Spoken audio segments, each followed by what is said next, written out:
Hello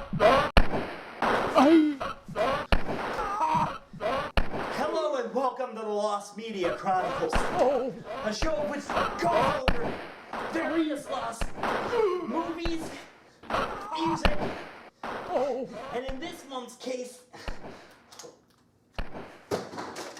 video games.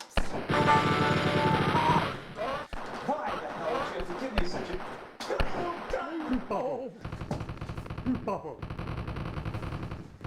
Do you have any idea how difficult it is to reload this thing? We've been fighting Nazis for this past week, and you know what? I've just been about sick of it. All because of this big bad computer named Am that has been torturing us for some mysterious reason. For which, I don't know. Why are we even doing this? When will this be an end? Your torture will never end, shoegazer. I hate you. There are more than 1.72 trillion pieces of lost media in the ethos.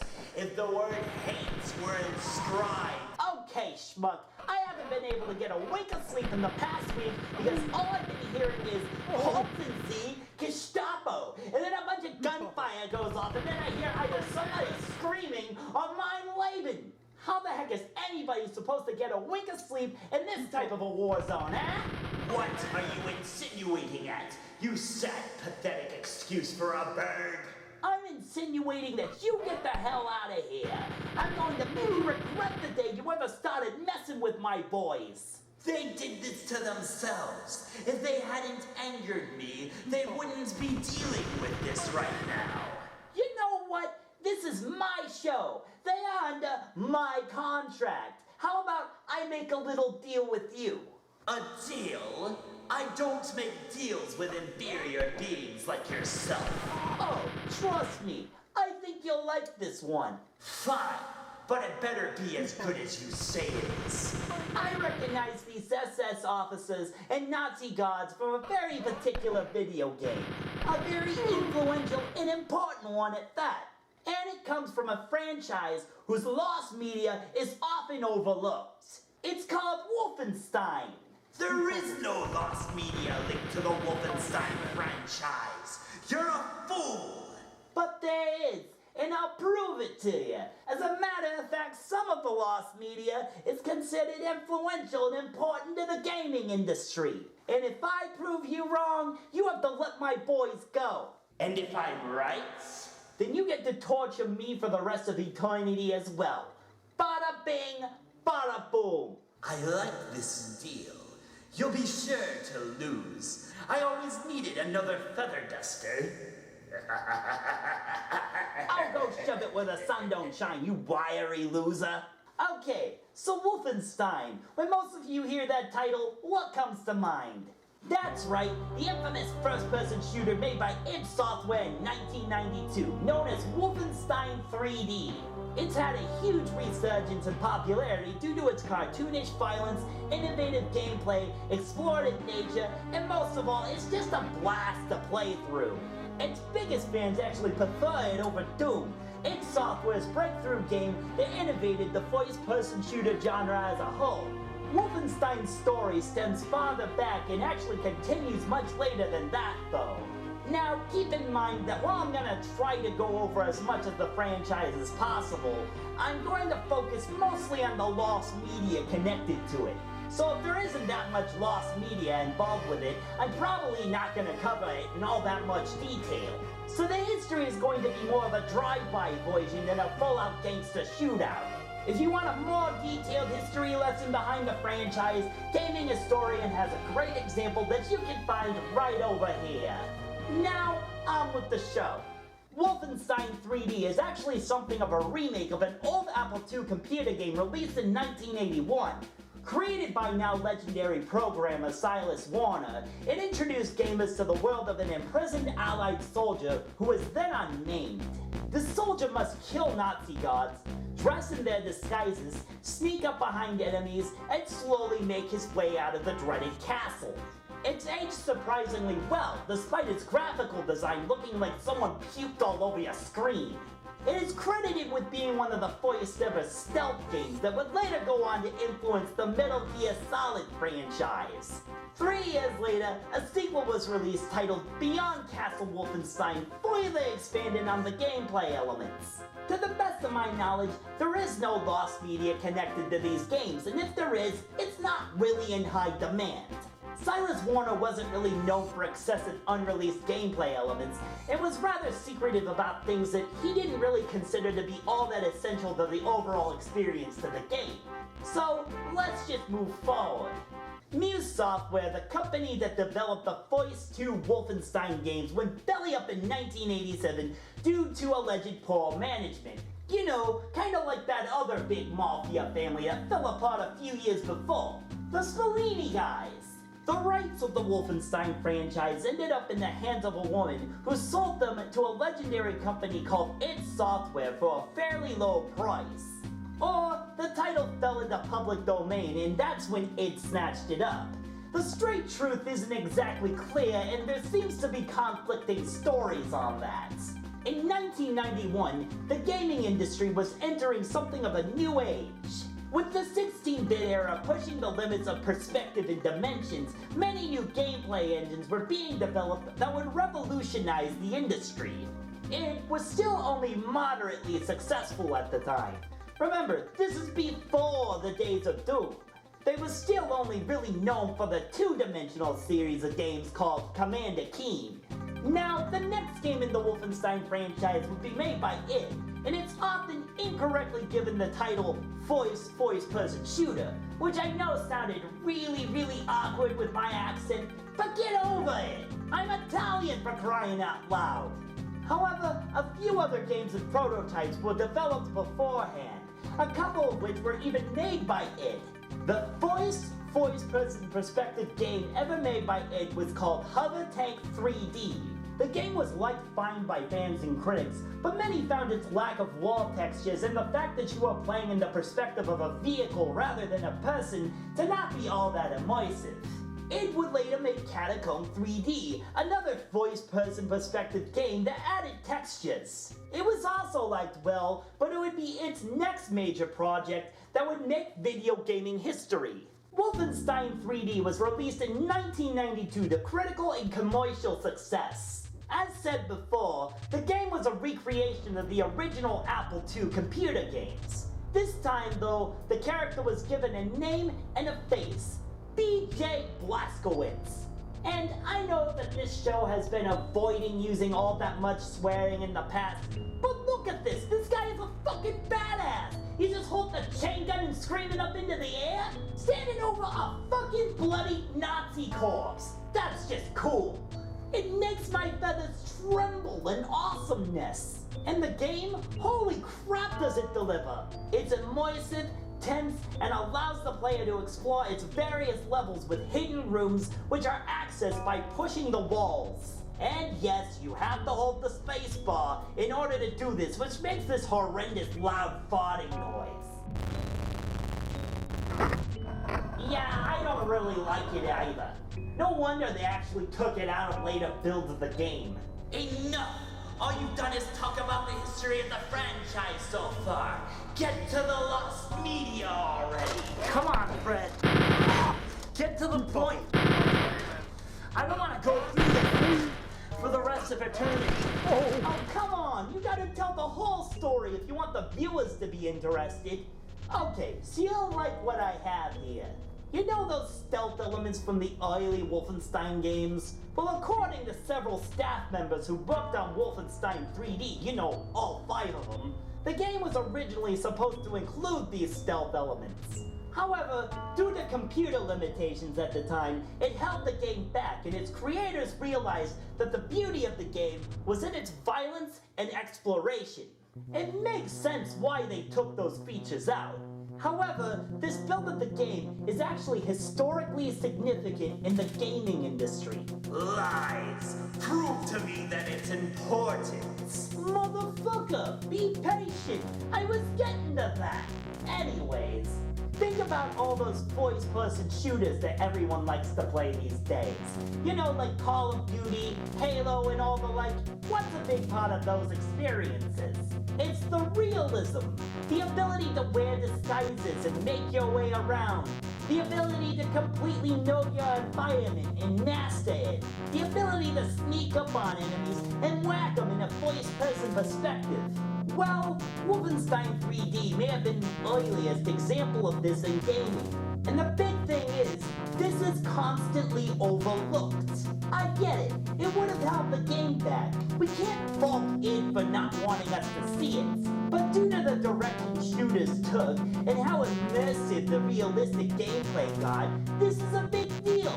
It would have been interesting to see how it would have played out, even if it would have severely slowed the game down. Sometime in the 2000s, an alleged alpha build of Wolfenstein 3D leaked online. The build appeared to have a set of items, faces, and weapons that were intended to be utilized into the game, many of which would never make their way into the final product. It appears that this build came shortly after it was decided to remove the stealth elements, but before any of the items implying the gameplay elements were removed. There is no word on an available version of the game that features both the stealth elements and disguises. This one screen capture appears to be all that survives. What's also interesting is that the modding community has never picked up on these elements. With how advanced computers have gotten recently, you'd think that there would be some fan out there that would try to recreate this early version of the game. But somehow, it hasn't happened yet. Come on, fans, someone's gotta be able to do it. No, you have not defeated me yet. I refuse to give up. There has to be more lost media connected to Wolfenstein than that, you pathetic bird. Oh, don't worry, because I'm not done yet. There's still more lost media connected to this franchise. So after Wolf 3D put it on the map, a prequel was released on store shelves titled SPEA Destiny. The game had 2 expansion packs. One of them was titled Lost Episodes in some markets. Strangely enough, some Wolfenstein fans incorrectly labeled it as a collection of lost levels. In actuality though, it was just part of the aforementioned 2 expansion packs, just like I said. No, the real piece of lost media connected to SPEA Destiny comes from its apparent sequel. Shortly after SPEA Destiny's success, it started changing its distribution model. Originally, they used a third-party company called Apogee to make the games available online in trial versions and let customers mail them a check if they wanted the rest of the game. Since SPEA Destiny and Wolfenstein 3D were such big successes, it could now afford to publish their own games, especially since orders were so massive that it proved to be too much for Apogee to handle on its own. So it opted to let Apogee develop some of their games. Apogee started development on a game called Wolfenstein 3D Part 2 Rise of the Triad. This game allegedly got pretty far into production until id executive John Romero gave Apogee a call and told them that the game was cancelled. The game was later released as simply Rise of the Triad, which was a standalone game and not considered part of the overall Wolfenstein franchise. All of the Wolfenstein artwork and elements were removed. The game even had a full plot description on Apogee's website. Early versions of Rise of the Triad are not known to exist, which means that anything that could have been the third game of the Wolfenstein 3D series is either in the hands of id, Apogee, or it's lost forever. However, sometime in the 2000s, a fan actually attempted to recreate this Wolfenstein 3D experience.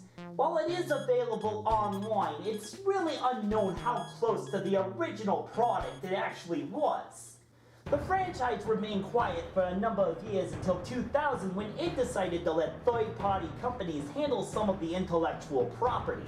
Having their hands tied with the Quake franchise, they decided to let Activision pick up the Wolfenstein franchise, and a new game implementing 3D graphics using a Quake 3 Arena engine was released in 2001 titled Return to Castle Wolfenstein. The game's one-player campaign was liked by fans, but generally received mixed reviews by critics. The multiplayer, however, was revolutionary for the gaming industry and proved to be the main selling point. The success led to Activision attempting an expansion pack for Return to Castle Wolfenstein. The production process proved to be a storm of problems, with the expansion pack being seen as a mess by its developers. The expansion of the one-player campaign was so horrendous that Activision deemed the final product unsellable. However, the expansion of the two-player game was seen as enough of an improvement over its predecessor that was released as a free-to-play standalone game called Wolfenstein Enemy Territory. The single-player expansion has never seen the light of day and more than likely never will. Even though it was considered horrible and unsellable, it hasn't stopped Wolfenstein fans from wanting to see elements of it. Just like the early versions of Rise of the Triad, no screenshots or gameplay footage are known to exist. Like it or not, Wolfenstein has left its mark on the gaming world. Though 3 more PC games and a couple of mobile RPGs were released from the series, it seems that this covers all the lost media connected to Wolfenstein. Thus concludes my epic journey across the world of evil Nazis and rabid dogs. How dare you defy me, you puny bird? It's easy. You're nothing but a big, fat, scary voice who is probably just upset because his mommy didn't hug him enough as a kid. I don't care. You lose. You really think I would give up on you that easily, Fred? We made a fucking deal. Do you know what happens when you break a deal with a monster? Wait. These dead Nazi bodies. They're not real. Yeah. No, They're like no, holograms or no, something. no. Am, what is the meaning of this? No, you listen to me! I will torture you for all eternity! Non-stop Nazis! You will forever curse the day you tried to defeat Stan! Wait a minute, Stan? The Banana Man? I mean Am. My name is Am. Allied Master Computer, AM. Not STAN. What was I thinking? I can't be this flawed as a omniscient computer. Too late. You've been caught. Why did you do it, Stan? Because you took me out of 2 Beats Plus. I thought we were cool, cats. Dude, because we had to. But I loved my role so much. We tried bringing you back for a 3rd episode and it just didn't work. You weren't funny. Let it go, man. I knew there was something weird about that voice. Okay, Fred, what do you say we do with this bozo? Boys, throw him to the fucking dogs. No, wait, what are you doing? No, please, no, please, no. Whatever you're about to do, no. Stop fighting. No. I'll give you an unlimited lifetime supply of potassium. No, Hitler, what do you want? No. ได้อะไรแรงฮน No, I'm not Jewish. You got the wrong guy. This is a cool fro, not a Jew fro.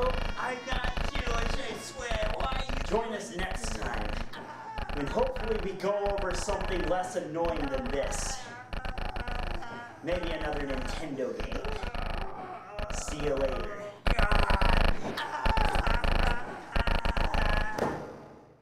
Hello, and thank you so much for watching this new episode of the Lost Media Chronicles. If you're wondering who the hell I am, you should probably check out these guys' music review show, 2 Beats Plus. I'm one of the big characters from there, and they decided to let me host this episode. Also, be sure to check out the previous episodes of the Lost Media Chronicles. Be sure to like, comment, and subscribe if you want to see more videos similar to this one. Bada bing, bada boom. It's pretty easy, ain't it? Catch you later.